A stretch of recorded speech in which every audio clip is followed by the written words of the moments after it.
పండుగ నేపథ్యంలో హైదరాబాద్ నగర ప్రజలకు పోలీస్ కమిషనర్ సిపి సజ్జనార్ కీలక సూచనలు చేశారు. పండుగకు ఊర్లకు వెళ్లేవారు ఇంటి భద్రతపై ప్రత్యేక శ్రద్ధ వహించాలని సూచించారు. పండుగ వేళ తాళం వేసి ఉన్న ఇళ్లపైనే దొంగల కన్ను ఉంటుందని హెచ్చరించారు. శనివారం ఎక్స్ ట్విట్టర్ వేదికగా స్పందించిన సిపి సజ్జనార్ నగదు, విలువైన ఆభరణాలను బ్యాంక్ లాకర్లో భద్రపరుచుకోవాలని సూచించారు. అలాగే సోషల్ మీడియాలో ప్రయాణానికి సంబంధించిన అప్డేట్స్ పోస్టు చేయవద్దని, ఇంటి వద్ద ఎవరూ లేరని దొంగలకు సంకేతాలు వెళ్లకుండా జాగ్రత్తగా ఉండాలని సూచించారు.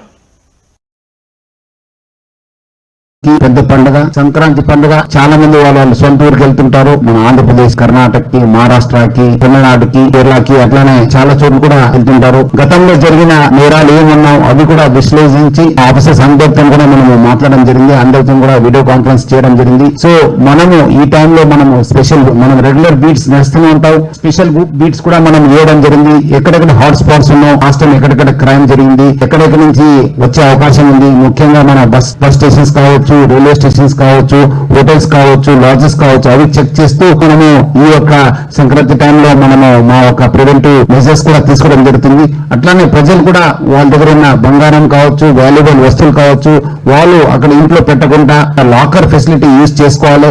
అట్లానే చాలా మంది ఏదో నేను ఊరికి వెళ్తున్నాను, పక్క వాళ్ళకి ఇంటికి కీ ఇస్తాను, లేదంటే షూలో పెట్టిపోతాను, లేదంటే ఆ విండో కింద పెట్టిపోతాను. వాళ్ళు కూడా అర్థమైంది ఒక మానసిక మన పరిస్థితి, ఎక్కడెక్కడ పెడతాను, ఆ షూస్ లో పెడతాను, కింద ఏదో లేదా చెప్పల్ స్టాండ్ లో పెడతాము. అలాంటిది మనము పెట్టకుండా మీ కీ పెడితే మళ్ళీ ఎవరిగా ఇచ్చిపోంటారు అని ఒక డూప్లికేట్ కీ చేసుకుంటారు. ఓదో రోజు వచ్చి మీరు చేశారు. మీ ఒక కీని కూడా ఎవరు కూడా ఇవ్వద్దు. It should be unique key. మీ ఒక యూనిక్ కీ మీ దగ్గర పెట్టుకోవాలి. అట్లానే మనం కూడా ఈ ఒక స్పెషల్ బీట్స్, స్పెషల్ ప్యాటర్న్స్ మనం కూడా మన ఆఫీసర్స్ కూడా ఎక్స్ట్రా వెహికల్స్ కూడా యూజ్ చేసుకుని ఈ యొక్క ప్రివెంటివ్ యాక్షన్ కూడా తీసుకోవడం జరుగుతుంది. ప్రజలు కూడా చైతన్యం ఉంటాయి, వాళ్ళు తగిన జాగ్రత్త తీసుకోవాలని చెప్పి నేను హైదరాబాద్ పోలీస్ కమిషనరేట్ ఆఫీసర్స్ తరఫు నుంచి అందరు కూడా కోరుతున్నాను.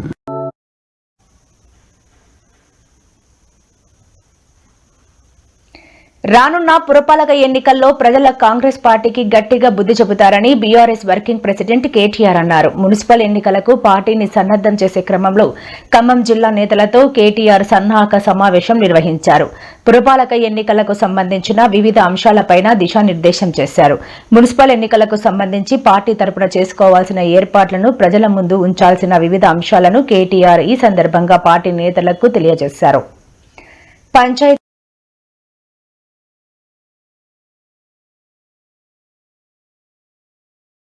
ఎన్నికల్లో అధికార పార్టీ అరాచకాలను, అధికార దుర్వినియోగాన్ని తట్టుకొని మంచి ఫలితాలు సాధించామని, ఇదే స్ఫూర్తితో మున్సిపల్ ఎన్నికల్లోనూ మరింత మెరుగైన ఫలితాలు సాధించాలని సూచించారు.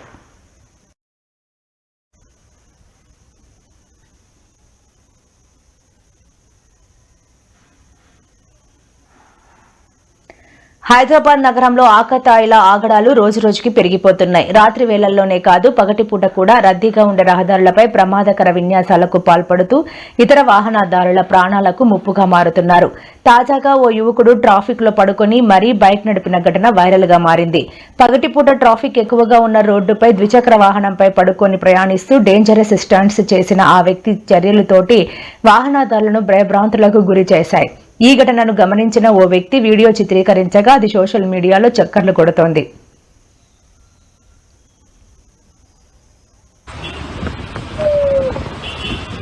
ప్రస్తుతం తెలంగాణ రాష్ట్రంలో సినిమా టికెట్ రేట్ల పెంపు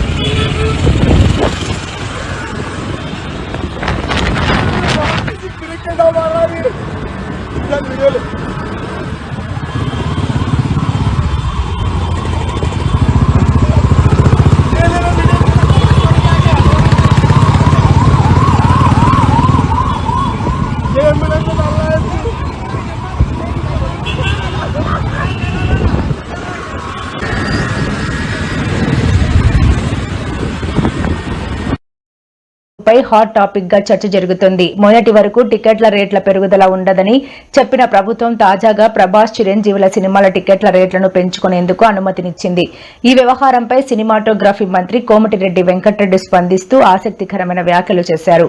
సినీ పరిశ్రమ వ్యవహారాలకు, టికెట్ రేట్ల పెంపునకు తాను పూర్తిగా దూరంగా ఉంటున్నట్లు మంత్రి కోమటిరెడ్డి వెంకటరెడ్డి సంచలన వ్యాఖ్యలు చేశారు. సినిమా ఇండస్ట్రీ గురించి పట్టించుకోవడం ఎప్పుడూ బంద్ చేస్తారు. నేను మొత్తం చెప్పండి, ఆయన అడిగిందానికి ఒకరు అడిగితే కదా సినిమా ఇండస్ట్రీ గురించి పట్టించుకోవడం బంద్ చేసిన.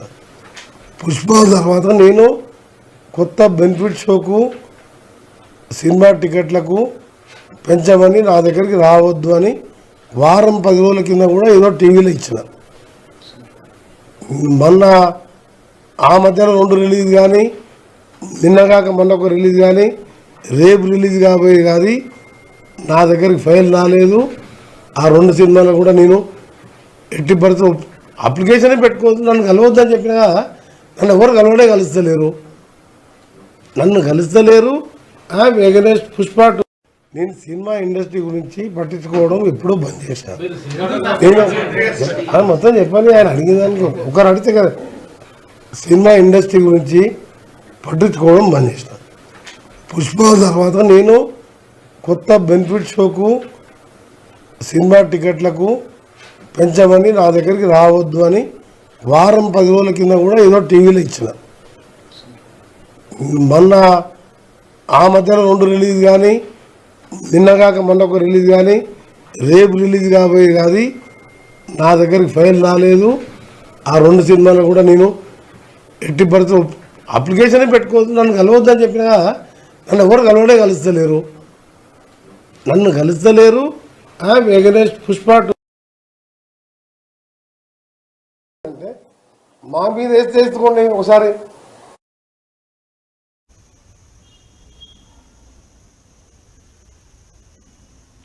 సంక్రాంతి పండుగ వచ్చిందంటే ఏ గల్లీలో చూసినా పిల్లలు గాలిపటాలు ఎగరవేస్తూ కనిపిస్తుంటారు. గాలిపటాలు ఎగరవేస్తూ సంతోషంగా గడపటం సరదాగానే ఉంటుంది. అయితే వాటికి చైనా మాంజా వాడటమే ప్రాణాలను బేజారులో పడేస్తుంది. గాలిలోనే పతంగులను తేంచేయాలని హానికారక రసాయన రంగులతో తయారు చేసిన చైనా దారాన్ని ఉపయోగిస్తున్నారు. ఈ మాంజాకు తాకిన పక్షులు చనిపోతుండగా మనుషుల ప్రాణాలు కూడా ప్రమాదంలో పడుతున్నాయి. ఈ చైనా మాంజాలు ప్రజల గొంతులకు చుట్టుకొని ప్రమాదాలు చోటు చేసుకుంటున్నాయి.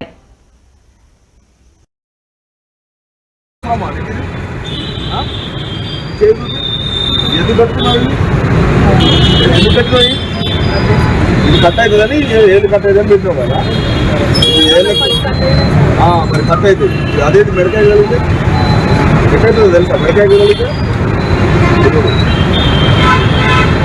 మెడకాయ అనుకో ఇట్లా మెడకాయ అట్లా దిగిపోతుంది. అదేనా ఏమవుతుంది? ఈ కట్టు కాకుండా ఏళ్ళకాయ గుర్తుకున్నావు, అదే మెడకాయ కట్ అయితే కట్ అవుతుంది. ఇది ఎందుకు దానంతో ఎగరరా పక్కన పైకి వాడడం ఏమొచ్చింది? వాడద్దు ఇది మంచిగా మానవులైనా కార్డులతో వేసుకోవాలి పైకి.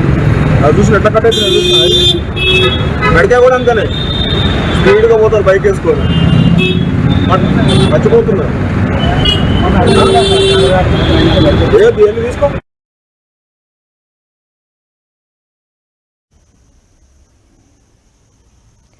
మిగులు జలాలు వాడుకోవం తప్ప సీఎం చంద్రబాబు అన్నారు. Amaravati Rayalaseema thermal lift irrigation ప్రాజెక్టుపై వైఎస్ఆర్ కాంగ్రెస్ పార్టీ నాయకులు చేస్తున్న విమర్శలపై ఆయన స్పందించారు. మంగళగిరి టీడీపీ కేంద్ర కార్యాలయంలో సీఎం చంద్రబాబు చిట్ చాట్ నిర్వహించారు. ఈ సందర్భంగా ఆయన మాట్లాడుతూ ప్రాజెక్టులు రాజధానిపై జగన్ వ్యాఖ్యలు అవగాహన రాహిత్యమన్నారు. రాయలసీమకు తీరని ద్రోహం చేసిందని జగనేనని చెప్పారు. అప్పట్లో 3 రాజధానులని ఇప్పుడు మళ్లీ అమరావతిపై విషం ప్రచారాలు చేస్తున్నారని మండిపడ్డారు.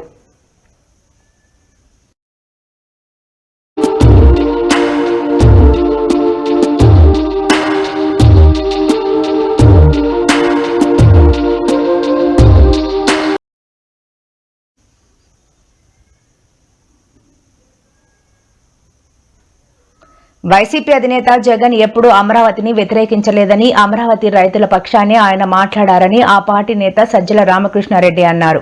కూటమి ప్రభుత్వం రాష్ట్ర ప్రయోజనాలను ఎలా దెబ్బతీస్తుందో ప్రజలు గమనించాలని కోరారు. చంద్రబాబు పాలన వల్ల ముఖ్యంగా రాయలసీమ ప్రజలు తీవ్రంగా నష్టపోతున్నారని ఆరోపించారు. జగన్ అమరావతిలో స్థలం కొనుగోలు చేసి ఇల్లు కట్టుకున్నారని, చంద్రబాబు మాత్రం 10 ఏళ్ల తర్వాత ఇప్పుడు ఇంటి నిర్మాణాన్ని ప్రారంభించారని సజ్జల ఎద్దేవా చేశారు. డీసెంట్రలైజేషన్ అన్నప్పటికీ జగన్ అమరావతిని పూర్తిగా వదిలిపెట్టలేదని, ఆయన మాటలను కూటమి నేతలు కావాలని వక్రీకరిస్తున్నారని తెలిపారు.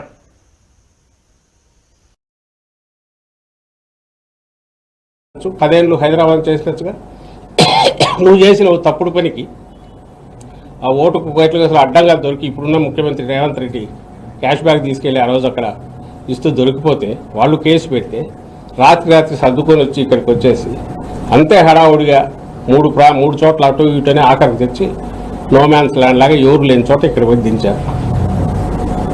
ఆ రోజు పెట్టిండొచ్చు కాదల్లా.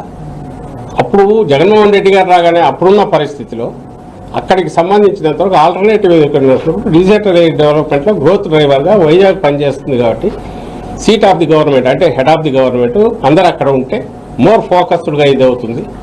ఫాస్ట్గా మిగిలిన దీటైన నగరంగా పెరుగుతుంది.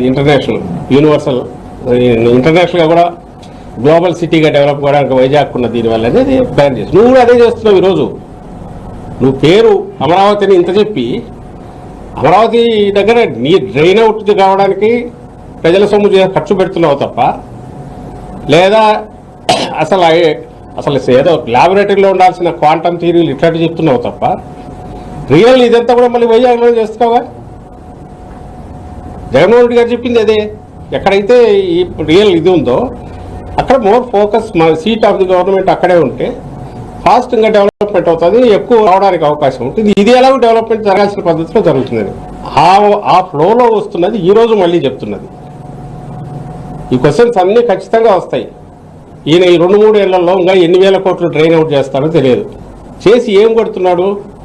నేను ఇంతకుముందు చెప్పినట్టు 50 లక్షల ఎస్ఎఫ్టీకి పూర్తి చేస్తాడనుకున్నాం. 50 లక్షల ఎస్ఎఫ్టీలో సెక్రటేరియట్ ఏం చేస్తుంది దాన్ని? నీకు 6 లక్షల ఎస్ఎఫ్టీలో సరిపోయింది. ఇది పెట్రోల్ కలిపితే 10 లక్షలకు మించి అవసరం లేదు. మిగిలిన 40 లక్షల ఎస్ఎఫ్టీ ఏం చేస్తావు? ప్రజల సొమ్ము అక్కడ 50,000 అంటున్నారు, 60,000 అంటున్నారు, 70,000 నోషన్. ఇప్పుడు జరుగుతున్నది అదే. జగన్మోహన్ రెడ్డి గారు అటువైపు 777 నుంచే పవర్కు తీసుకోవడానికి అవకాశం. ఎందుకంటే వాళ్ళ సాగర్ వాళ్ళ చేతిలో ఉంది, నాగార్జున సాగర్. ఎన్ని నీళ్లు పోయినా మనకు ఉంది, పవర్ జనరేషన్ చేయొచ్చు. చేస్తే నీళ్ళు ఎక్కడికి పోతాయంటే సాగర్లోకి వెళ్తాయి. మరి ఈ అవసరాలు ఇవి ఉన్నాయి కాబట్టి చేయలేము. వాళ్ళేమో 777 నుంచి మొదలు పెట్టడానికి వీలు అవుతుంది. మొదలు పెట్టేసి వైలేట్ చేస్తూ కొడుతుంది. దాని మీద కూడా కంప్లైంట్లు ఉన్నాయి, వాళ్ళు నీళ్ళు తీసుకుంటున్నాయి. ఇప్పుడు మనకున్న హక్కును ప్రొటెక్ట్ చేసుకోవడానికి తప్పనిసరి పరిస్థితి అవసరం వస్తే వాడడానికి 800 అడుగుల్లో ఇది ఏర్పాటు చేయడం. కొన్ని కొత్త ఆలోచన అయితే చంద్రబాబు నాయుడు గారు అవునండి నాకు.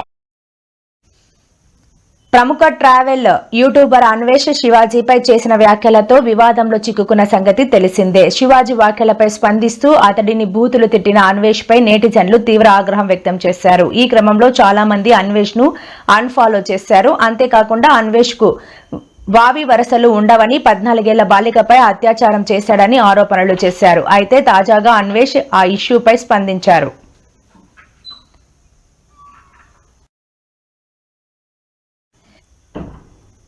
తిరుమలలో ఏనుగులు లులకం రేపాయి. తిరుపతి ఘాట్ రోడ్లో రోడ్డు పక్కన కూర్చొనున్నాయి. వాహనదారులు గమనించారు, భయాందోళనకు గురయ్యారు.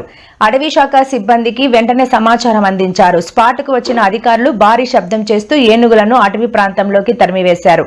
దీంతో భక్తులు ఊపిరి పీల్చుకున్నారు. తరచూ తిరుమల ఘాట్ రోడ్డుపై అటవీ జంతువులు కనిపిస్తున్నాయని, వాటి నుంచి ఎప్పుడైనా సరే ముప్పు ఉంటుందని ఘాట్ రోడ్డు వెంట భద్రత ఏర్పాట్లు చేయాలని కోరారు.